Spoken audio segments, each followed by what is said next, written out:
अच्छा जी क्लास। उम्मीद है आप सब लोग खैर खैरियत से होंगे। आज आपकी book 2 subject pharmaceutics chapter number 6 का टॉपिक ऑइंटमेंट्स स्टार्ट करते हैं। आपने इस चैप्टर के अंदर liquid dosage form, solid dosage forms, ठीक है जी, ये दोनों पढ़ लिए। अब आप सेमी सॉलिड डोजेज फॉर्म्स देखने लगे हो। सेमी सॉलिड डोजेज फॉर्म में सबसे पहले जो डोजेज फॉर्म पढ़ेंगे आज हम, वो है ऑइंटमेंट्स।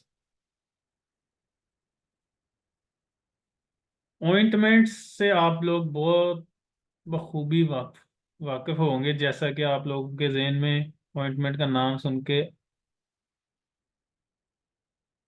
आपको पॉलीफेक्स ऑइंटमेंट वो जहन में आ जाता होगा। इसके अलावा आयोडेक्स ऑइंटमेंट, आयोडेक्स की क्रीम ऑइंटमेंट, ठीक है, वो बेसिकली ऑइंटमेंट है जिसको हम क्रीम बोलते हैं, वो जहन में आ जाती होगी। ठीक है जी। तो अगर आप पॉलीफेक्स ऑइंटमेंट को जेन में रखो तो आपको पता है कि जब उसको स्किन के ऊपर अप्लाई किया जाए तो चिपचिपाहट वाला एहसास होता है स्किन के ऊपर।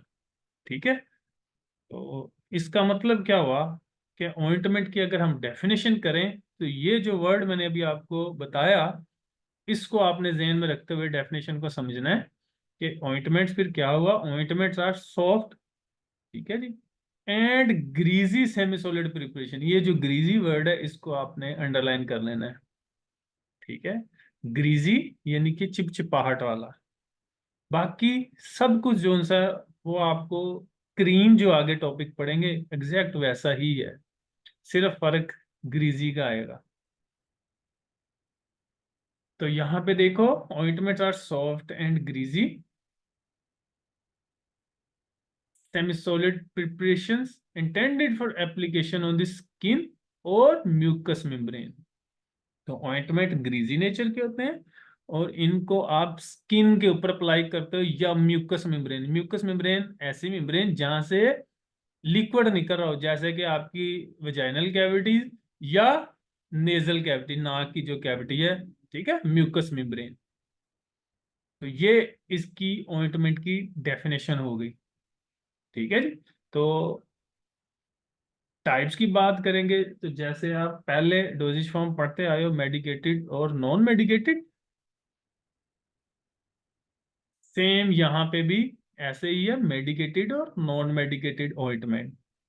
मेडिकेटेड के अंदर मेडिसिनल एजेंट होंगे, नॉन मेडिकेटेड में मेडिसिनल एजेंट्स नहीं होंगे। ठीक है। तो जैसे मैंने आपको पहले पढ़ाते वक्त बताया था कि मेडिकेटेड की तो समझ आ जाती है जिसमें मेडिसिनल एजेंट होते हैं और हम इसको किसी न किसी डिजीज पर्पज के लिए इस्तेमाल करते हैं, लेकिन नॉन मेडिकेटेड कहाँ पे यूज करते हैं। तो नॉन मेडिकेटेड का मैंने आपको बताया था कि ये व्हीकल के तौर पर इस्तेमाल होते हैं। व्हीकल, व्हीकल कहते हैं कि इसमें आप अपनी मर्जी का मेडिसिनल एजेंट ऐड करो और यूज कर लो। ठीक है। तो मेडिकेटेड ऑइंटमेंट का मैं रीड करने लगा हूँ। कौन कंटेन्स मेडिकमेंट, मेडिकमेंट यानी कि मेडिसिनल एजेंट, डिजोल्व, सस्पेंडेड और मल्सीफाइड। ये तीन वर्ड यहाँ पे आप लिखे हैं, इनको समझना है अब आपने। या तो मेडिसिनल एजेंट बिल्कुल हल हो जाएंगे, जैसे पानी में चीनी हल हो जाती है ना, वैसे ही बिल्कुल मेडिसिनल एजेंट हल हुए होंगे जिनको कहते हैं डिजोल्व। इसके अलावा सस्पेंडेड, जिसमें पार्टिकल जो से सस्पेंड हुए होते हैं, हल नहीं हुए होते। जी ठीक है। जैसा कि आपने पेनाडोल सस्पेंशन देखी होगी, चम्मच में जब डालो तो छोटे छोटे पार्टिकल्स आपको नजर आते हैं, उसको कहते हैं सस्पेंशन। तो इस तरह ऑइंटमेंट में भी सस्पेंशन यूज होती है। ठीक है जी। और इमल्सिफाइड, जब आप ऑयल और बेस को इकट्ठा, ऑयल और वाटर को इकट्ठा करो तो इमल्जन बनता है। तो यहाँ पे भी ऑइंटमेंट मल्सिफाइड, यानी कि इसमें मल्सिफाइंग एजेंट ऐड करके ऑयल और वाटर को मिलाया होता है हमने। ठीक हो गया। तो ये मेडिकमेंट हो गए। आगे नंबर 2 पे non medicament are use as a vehicle, जैसा मैंने आपको स्टार्ट में बताया, व्हीकल के तौर पर होता है। For preparation of medicated ointment, ठीक है जी। और can be use as a emollient, अब ये इमोलिएंट के तौर पे भी यूज करने हैं आपने। इमोलिएंट क्या होते हैं? स्किन की सरफेस को स्मूथ करने के लिए, मतलब सर्दियों के अंदर स्किन रफ हो जाती है, ड्राई हो जाती है, तो उसके ऊपर अगर आप ये नॉन मेडिकेटेड ऑइंटमेंट लगाओगे तो उससे क्या होगा कि आपकी जो स्किन सरफेस है नरम मुलायम हो जाएगी। तो ये टाइप्स ऑफ ऑइंटमेंट्स हो गया। अब अगला point, classification of ointment basis. Classification of ointment basis की बात करेंगे। अब ये बेसिस का वर्ड यहाँ पे यूज होना है, बेस, ठीक है। आपका सपोजिटरी बेसिस जैसे मैंने पढ़ाया वैसे ही यहाँ पे ऑइंटमेंट में भी बेस यूज होगी, क्योंकि ये सेमी सॉलिड है। तो सबसे पहले आ जाता है जी ओलिजिनस बेस। ओलिजिनस ऑयल से निकला ये वर्ड, ओलिजिनस। तो ऑयल बेसिस या ओलिजिनस बेसिस एक ही चीज है। तो इसका मतलब क्या हुआ कि इसमें ऑयल या ऑयल को पसंद करने वाली बेस शामिल होगी, ठीक है जी। तो these bases consist of water insoluble hydrophobic oil and fire. तो ये हाइड्रोफोबिक ऑयल एंड फैट्स पे ये मुश्तमिल होती है बेस, ठीक है। और इसमें ज्यादातर कौन से कंपोनेंट्स या कौन सी एग्जांपल है इसकी? पहली पेट्रोलेटम, जिसको सॉफ्ट पैराफिन भी कहते हैं, लिक्विड पैराफिन, और वाइट मिनरल ऑयल। अब यहाँ पे ना एमसीक्यू के क्वेश्चन बनते हैं। Soft paraffin is also called petrolatum, liquid petrolatum is also called liquid paraffin, ठीक हो गया। तो ये आपने ध्यान में रखना है। तो ओलिजिनस बेस आपने बता दिया कि ये होती क्या है, और उसकी बाद आपने उसकी एग्जांपल बता दी है, बस ये यहाँ तक याद करना आपने। ये जो नीचे वाली लाइन है ये सिर्फ आपने पढ़ लेनी है। वो ये कि अगर आप ऑयल को स्किन के ऊपर अप्लाई करते हो तो पसीना आने पे ये जो ऑयल वाली बेस है ये पसीने को बाहर नहीं निकलने देती, क्योंकि ये आपकी जो स्किन के ऊपर छोटे छोटे पोर्स होते हैं, सुराख होते हैं, जिनमें से पसीना या इवेपोरेशन के लिए पानी बाहर निकलता है, तो वो यहाँ पे निकलने नहीं देती, ठीक है, ड्रेनेज को ब्लॉक कर देते हैं। ये सिर्फ पढ़ने के लिए आपको। अच्छा जी, आगे चलें जी। अब्जॉर्प्शन बेसिस, नाम से जाहिर है अब्जॉर्प्शन, अब्जॉर्ब करने वाली। तो इसकी एग्जांपल ये है कि ये बेसिस मॉइस्चर को अब्जॉर्ब करती हैं। मॉइस्चर क्या होता है? पानी, हवा में से नमी को अब्जॉर्ब करके आपकी स्किन को हाइड्रेट रखती हैं ये, ठीक है, स्किन को ठंडा रखती हैं, ठीक है। और ये मॉइस्चर अब्जॉर्ब करके आपकी स्किन को ठंडा रखती हैं, लेकिन अपनी जो ऑइंटमेंट की नेचर है उसको खराब नहीं होने देती। ऐसे नहीं होता कि ये ऑइंटमेंट मॉइस्चर अब्जॉर्ब करते करते पानी की इतना अमाउंट पानी को एब्जॉर्ब कर लेते हैं कि ये ऑइंटमेंट स्किन से ऊपर से उतर ही जाते हैं। बिल्कुल नहीं, ऐसे नहीं है। ये ऑइंटमेंट लाइक कंसिस्टेंसी, ये वर्ड यहाँ पे देखो, ठीक है। तो कंसिस्टेंसी कहते हैं जो खासियत है, ठीक है। तो ये ऑइंटमेंट की खासियत को बरकरार रखेंगे, लेकिन वाटर को एनवायरनमेंट से अब्जॉर्ब करते चले जाएंगे, ठीक हो गया। तो ये अब्जॉर्प्शन बेसिस है। एग्जांपल क्या है? बीजवैक्स, ठीक है, हाइड्रस, वूल फैट, दो हो गई, ठीक है जी, और वूल फैट, इनको एनहाइड्रस लेनोलिन भी बोलते हैं, हाइड्रस वूल फैट को लेनोलिन बोलते हैं, और बीजवैक्स। ये तीन एग्जांपल्स हैं अब्जॉर्प्शन बेसिस की, ठीक है। थर्ड नंबर पे इमल्जन आ गया।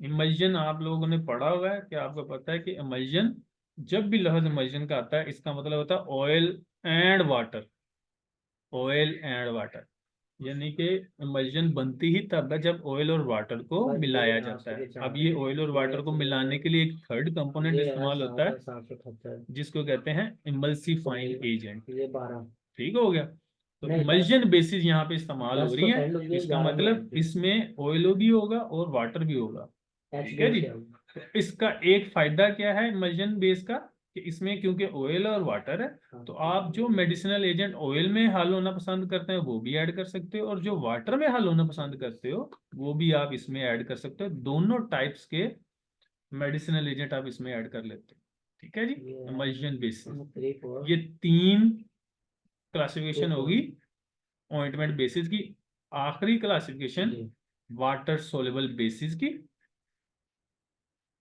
ठीक है, अच्छा ये जो मैंने आपको बताया है ना, ये आपने इतना करके इसके बाद इसकी बस एग्जांपल आपने कर लेनी है। ठीक है, जैसा कि ये यहाँ पे hydrophilic ointment, rose water ointment, vanishing cream ointment. ठीक हो गया। तो ये सारा थोड़ा सा आपने एक्सप्लेन करना है और साथ एग्जांपल करनी है। बाकी बीच में जो एक्स्ट्रा लिखा हुआ है वो सिर्फ पढ़ना है एमसीक्यूज के लिए, उसको नहीं करना है। ठीक है, सिर्फ बताना है आपने और एग्जांपल लिख देनी है। वाटर सोल्युबल बेसिस आखिरी आ गया, इसके नाम से जाहिर है कि ये वो बेसिस होंगी जो पानी को पसंद करते हैं। ठीक है जी। तो इसको थोड़ा सा ऑइंटमेंट की अगर डेफिनेशन देखी जाए तो आपने डेफिनेशन में पढ़ा कि ऑइंटमेंट ग्रीजी नेचर के होते हैं, लेकिन अगर आप वाटर सोल्युबल बेस इस्तेमाल करते हो तो इससे जो ग्रीजीनेस होती है ना ऑइंटमेंट की, वो कम हो जाती है या खत्म हो जाती है। ठीक है, तो ये पॉइंट अगर आपने ऑइंटमेंट याद करने लगो तो ये पॉइंट ध्यान में रखना, क्योंकि वाटर सोल्युबल बेस आपको पता पानी जो है स्किन के ऊपर वेपोरेट होकर स्किन को ड्राई कर देता है, तो चिपचिपाहट वाला काम वाटर सोल्युबल बेस के साथ नहीं होता। तो यहाँ पे देखो this 010 contain only water soluble ingredient but not the greasy substance, so also known as greaseless bases। मैंने आपको पहले बताया कि पानी होता है इसलिए इनमें चिपचिपाहट नहीं होती, इसलिए इसको ग्रीसलेस बेसिस भी कहा जाता है। एग्जाम्पल इसकी क्या है, पॉलीथाइलिन ग्लाइकोल जिसको कार्बोवैक्सिस कहते हैं। ठीक है जी। और इसके अलावा ये ट्रैगकन, जेलेटिन, पैक्टिन, सेलुलोज डेरिवेटिव्स, ये सब। अब आपसे पूछा जा सकता है polyethylene glycol is water soluble base, oleaginous base, emulsion base, ठीक है, या अब्जॉर्प्शन बेस। तो अब आपने टिक कर देना कि ये वाटर सोल्युबल बेस है। तो ये एमसीक्यूज के पॉइंट ऑफ व्यू से भी इंपॉर्टेंट है। ठीक है जी। तो जी तनवीर का नाम है, ये किस डेट में? आगे अदर एडिटिव्स इन ऑइंटमेंट्स। तो अदर एडिटिव्स का मतलब है कि ये चार तो बेसिक कंपोनेंट्स हैं ना, चार बेसिस हैं, लेकिन इसके अलावा भी हम ऑइंटमेंट में कुछ और चीजें भी बेस के अलावा ऐड करते हैं, जिनमें सबसे पहले आ जाता है प्रिजर्वेटिव्स। ठीक है, मैंने भी कहा प्रिजर्वेटिव्स का काम होता है ऑइंटमेंट को बंद कर दिए शाम, तो वो बच्चों को माइक्रोबियल ग्रोथ से बचाना। ठीक है, जो बैक्टीरिया, वायरसेस या फंगल ग्रोथ होती है, क्योंकि ऑइंटमेंट में आपने पढ़ा अभी कि कुछ ऑइंटमेंट्स में वाटर भी मौजूद है, तो वाटर बड़ा सूटेबल मीडियम है जो सपोर्ट करता है माइक्रो ऑर्गेनिज्म की ग्रोथ को। तो ऐसे ऑइंटमेंट्स में हम प्रिजर्वेटिव्स ऐड करते हैं। ठीक है, और वो प्रिजर्वेटिव कौन कौन से हैं, methyl paraben, propyl paraben, benzoic acid. ठीक है, ये सारे आप इनमें से कोई एक या कॉम्बिनेशन में आप इसको अपने ऑइंटमेंट में ऐड कर लो तो आपके ऑइंटमेंट में माइक्रोब्स की ग्रोथ नहीं होती। ठीक है जी। इसके अलावा एंटीऑक्सीडेंट भी आप ऐड करोगे, चिलेटिंग एजेंट भी ऐड कर सकते हो। अब ये एंटीऑक्सीडेंट्स क्या हैं, जो ऑक्सीडेशन रिडक्शन रिएक्शन को रोकते हैं। चिलेटिंग एजेंट्स क्या हैं, जो आपके ऑइंटमेंट में मौजूद जो मेटल है जैसे आयरन, उसको ये इंशाल्लाह इंशाल्लाह तो मैं तो हर महीने आयरन या जो मेटल है उनकी एब्जॉर्प्शन को रोकते हैं। ठीक हो गया, तो ये आपके प्रिजर्वेटिव्स हो जाएंगे। अगर आपने ये मजीद डेफिनेशन देखनी है तो छठे चैप्टर के दूसरे पेज यानी इसी चैप्टर के सेकंड पेज के ऊपर स्टेबलाइजर्स में ये एंटीऑक्सीडेंट और चिलेटिंग एजेंट्स हम पढ़ चुके हैं। ठीक है जी। तो ये अदर एडिटिव्स हो गया। बाकी आपने preparation of ointment, preparation of ointment के दो मेथड हैं, एक ट्रिचुरेशन मेथड है और एक फ्यूजन मेथड है। ये सिर्फ नाम याद करने हैं आपने, लेकिन मैं आपको बता देता हूँ ट्रिचुरेशन मेथड क्या होता है। ट्रिचुरेशन मेथड जिसमें आपके पास, आपने हकीमों के पास वो छोटी सी वाइट कलर की प्याली देखी होगी जिसके अंदर वो छोटा सा पेस्टल, ठीक है, वो घुमाया जाता है किसी भी चीज को मिक्स करने के लिए। तो जो आपकी प्याली है उसको मोर्टार बोलते हैं, MORTAR। और वो जो छोटा सा डंडा सा होता है उसको पेस्टल बोलते हैं। ठीक है जी। तो उन दोनों को आप यूज करते हुए जब भी इस प्याली में किसी चीज को मिक्स करोगे तो उसको टिचुरेशन बोलते हैं। तो आपने उस प्याली में अपने इंग्रेडिएंट्स ऐड करके पेस्टल की मदद से मिक्स करोगे तो इस मेथड को टिचुरेशन मेथड बोलेंगे। दूसरा फ्यूजन मेथड। फ्यूजन मेथड का मतलब कि आपने ऑइंटमेंट जब तैयार करना है तो आपने अपनी बेस को मेल्ट करके लिक्विड फॉर्म में कन्वर्ट कर लेना है, और इसके अलावा जो भी इंग्रेडिएंट ऐड करने हैं ऑइंटमेंट में सबको मेल्ट करके लिक्विड फॉर्म में कन्वर्ट कर लेना है। जब सब लिक्विड फॉर्म में आ जाएंगे फिर आप उनको मिक्स करके ठंडा कर लो और आपका सेमी सॉलिड फॉर्म में ऑइंटमेंट आ जाएगा। समझ आ गई? तो फ्यूजन मेथड जिसमें आप हीट के जरिए अपने इंग्रेडिएंट और बेस को लिक्विड फॉर्म में मेल्ट करके फिर मिक्स करते हो। ठीक है, सिर्फ यही आपने, मैंने नाम याद करने हैं लेकिन मैंने आपको समझाया इसलिए ताकि आपको रट्टा ना लगाना पड़े, आपको पता हो कि अच्छा फ्यूजन मेथड में ये होता है, टिचुरेशन मेथड में ये होता है। ठीक है जी। बाकी पैकेजिंग, पैकेजिंग में आप सेम वर्ड वही यूज करोगे जो पहले यूज करते आए हो कि protect from heat and light, close in, ठीक है, एयर टाइट कंटेनर्स, ठीक है, फॉर एक्सटर्नल यूज ओनली। ये सारी चीजें आपने कॉमन सी होती हैं जो पैकेजिंग में इस्तेमाल करनी है। और स्टोरेज के लिए वही पॉइंट जो अभी मैंने बताया, ठीक है, avoid softening and liquidation of the base and protect from air light and motion. ये पैकेजिंग एंड स्टोरेज में ये लाइनें कॉमन होती हैं। और labelling for external use only. ठीक है जी। तो ये कॉमन सी लाइंस हैं जो आपके ऑइंटमेंट में यूज होंगी। तो ये आपका फार्मास्यूटिक्स का आज का टॉपिक ऑइंटमेंट्स हो गया। यहाँ तक किसी को कोई पॉइंट की समझ नहीं आई, कोई क्वेश्चन है तो वो बताएं आप। क्लियर है सबको?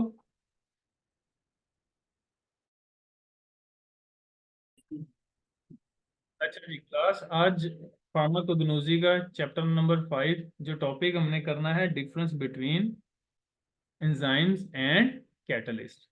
आप लोगों ने लास्ट टाइम जो लेक्चर में मैंने एंजाइम्स के बारे में बताया उसमें थोड़ा ओवरव्यू मैंने आपको कैटलिस्ट का भी दिया था। ठीक है जी। तो एंजाइम्स और कैटलिस्ट में सबसे मेन डिफरेंस जो मैंने आपको डेफिनेशन में बताया कि एंजाइम्स बायोलॉजिकल कैटलिस्ट होते हैं, यानी कि ये लिविंग ऑर्गेनिजम्स के अंदर ये प्रोड्यूस होते हैं और ये प्रोटीन नेचर के होते हैं। यही डेफिनेशन मैंने आपको बताई थी। और इनका काम है रिएक्शंस को बूस्ट करना। जबकि कैटलिस्ट इनऑर्गेनिक नेचर के होते हैं। ठीक है, और ये लैब्स में यूज होते हैं। तो इनऑर्गेनिक नेचर के, तो यही जो डेफिनेशन हमने लास्ट टाइम लेक्चर में मैंने आपको बताई थी, इसी डेफिनेशन को पहली लाइन में डिफरेंस के तौर पर लिख दिया है कि all the enzymes are organic substance. कि सारे के सारे एंजाइम ऑर्गेनिक होते हैं जबकि कैटलिस्ट आर इनऑर्गेनिक सब्सटेंस। ठीक है, ये मेन डिफरेंस, पहला डिफरेंस ये आ गया। ठीक है। अब अगला डिफरेंस भी मैंने आपको डेफिनेशन के बाद बताया था, क्योंकि एंजाइम ऑर्गेनिक नेचर के होते हैं यानी कि प्रोटीन नेचर के होते हैं। और प्रोटीन की एक लिमिट होती है जिसकी वजह से प्रोटीन उस लिमिट के बाद खराब होना शुरू हो जाती है, डी नेचर्ड होना शुरू हो जाती है, ब्रेक डाउन उनकी शुरू हो जाती है। तो इस तरह एंजाइम्स अगर एक रिएक्शन को बार बार करवा रहे हैं तो एक स्पेसिफिक टाइम पीरियड के बाद वो एंजाइम डी नेचर हो जाएंगे या खराब हो जाएंगे। फिर उनकी जगह पे नए एंजाइम्स तैयार होते हैं बॉडी में और वो फिर वही काम परफॉर्म करते हैं। जबकि कैटलिस्ट जो हैं, क्योंकि ये इनऑर्गेनिक नेचर के हैं, इनकी सेहत पे कोई फर्क नहीं पड़ता। ठीक है, तो ये आप कैटलिस्ट से जितने मर्जी रिएक्शन करवा लो ये खराब नहीं होते, ना ही ये डी नेचर्ड होते हैं। तो ये दूसरा डिफरेंस देखो, mostly enzyme mostly destroyed during reactions, catalyst are not destroyed in chemical reaction. ठीक है, हो गया। तो ये दो डिफरेंस हैं। थर्ड नंबर पे आओ, देखो enzymes are more specific in nature and catalyst are non specific in nature. इसका मतलब क्या था कि आपको लास्ट लेक्चर के अंदर ये भी बात मैंने आपको समझाई थी कि एंजाइम स्पेसिफिक नेचर के होते हैं। मतलब क्या है कि अगर एक सुक्रेज एंजाइम है, सुक्रेज, तो उसका काम है सुक्रोज को ग्लूकोज और फ्रुक्टोज में कन्वर्ट करना। अगर सुक्रेज एंजाइम को माल्टोज दे दोगे तो ये कभी भी उसके साथ रिएक्शन नहीं करेगा, ना इसको कन्वर्ट करेगा। ठीक है। और कोई भी प्रोडक्ट दे दोगे, ये किसी के साथ कोई भी रिएक्शन में पार्टिसिपेट नहीं करेगा जब तक इसको सिर्फ और सिर्फ सुक्रोज ना मिले। तो इसका मतलब क्या हुआ कि enzymes are specific in nature. लेकिन कैटलिस्ट के साथ ऐसा नहीं है। कैटलिस्ट के साथ आप एक से ज्यादा डिफरेंट टाइप्स के रिएक्शंस कैटलाइज कर सकते हो, बूस्ट अप कर सकते हो। ठीक है। तो ये स्पेसिफिक नेचर के नहीं होते, लेकिन एंजाइम स्पेसिफिक नेचर के होते हैं। Enzymes are very complex in nature, catalyst are very simple compound और सब्सटेंस। इसका मतलब कम्प्लेक्स नेचर का मतलब क्या है कि आपको पता है कि एंजाइम्स प्रोटीन के बने हैं, और प्रोटीन आपको पता है अमाइनो एसिड्स की बनी होती है। तो इसलिए अगर एंजाइम के स्ट्रक्चर का एनालिसिस किया जाए तो एंजाइम के स्ट्रक्चर में बहुत सारे अमाइनो एसिड मिलकर उस प्रोटीन को बनाया होता है। हर अमाइनो एसिड का स्ट्रक्चर डिफरेंट होता है और कम्प्लेक्स नेचर का होता है। ठीक है जी। तो ये जो कम्प्लेक्स नेचर का अमाइनो एसिड का स्ट्रक्चर है वो अल्टीमेटली जो प्रोटीन बनाता है, जिसकी वजह से एंजाइम्स कम्प्लेक्स नेचर के होते हैं, जबकि कैटलिस्ट सिंपल से होते हैं। जैसा कि आपने मुख्तलिफ रिएक्शन में पढ़ा होगा केमिस्ट्री के अंदर कि आपके केमिकल रिएक्शन में sulphuric acid H2SO4, HCl hydrochloric acid को भी हम कैटलिस्ट के तौर पे यूज करते हैं। तो आप इनका स्ट्रक्चर देखो तो सिंपल सा स्ट्रक्चर है H2SO4। तो ये जरा सिंपल नेचर के होते हैं कैटलिस्ट, जबकि एंजाइम्स कम्प्लेक्स। ठीक है। आखिरी difference, speed of the enzyme reaction does not depend on the concentration of enzyme. ठीक है।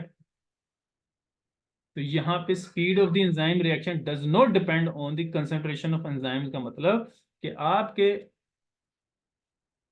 पास अगर सबस्ट्रेट 10 हैं और एंजाइम 20 हैं तो ऐसा नहीं होगा कि आपका जो रिएक्शन है वो तेज हो जाएगा, बल्कि हर एक एंजाइम के लिए अगर एक सबस्ट्रेट है तो अगर एक एंजाइम एक सबस्ट्रेट को 1 मिनट में प्रोडक्ट में कन्वर्ट कर रहा है तो उसको वही टाइम ही लगेगा, आप बेशक जितनी मर्जी एंजाइम की अमाउंट बढ़ा दो। ठीक है। क्योंकि 10 एंजाइम के लिए 10 सबस्ट्रेट है, अगर आप 20 एंजाइम कर लोगे तो सबस्ट्रेट तो 10 ही है ना। तो रिएक्शंस उसी स्पीड के साथ होगा जो 10 एंजाइम के साथ हो रहा है। ठीक है। तो यहाँ पे पॉइंट दोबारा से देखो, speed of the enzyme reaction does not depend on the concentration of enzyme. ठीक है। बल्कि सबस्ट्रेट की कंसंट्रेशन पे डिपेंड करता है कि अगर आप सबस्ट्रेट को बढ़ाओगे तो रिएक्शन जो है वो स्पीड अप होता जाएगा। ठीक है। इसी तरह speed of catalyst reaction will depend upon the concentration of catalyst. यहाँ पे अब ये क्या है कि कैटलिस्ट क्योंकि इनऑर्गेनिक नेचर के होते हैं तो इसकी कंसंट्रेशन अगर आप बढ़ाते जाओगे तो आपका रिएक्शन जो है वो फास्ट होता चला जाएगा। समझ जाइए। तो ये मेन डिफरेंस है जो 5th नंबर पे आपको बताया गया कि एंजाइम की कंसंट्रेशन बढ़ाओ तो रिएक्शन जो है फास्ट नहीं होता, लेकिन कैटलिस्ट की कंसंट्रेशन बढ़ाने से जो लैब्स के अंदर रिएक्शन है वो फास्ट हो जाते हैं। ठीक है। तो ये फार्माकोग्नोजी का difference between enzyme and catalyst का टॉपिक आज का हो गया खत्म। यहाँ तक किसी बच्चे का कोई क्वेश्चन कोई पॉइंट समझ नहीं आया तो बताओ। क्लियर है सबको?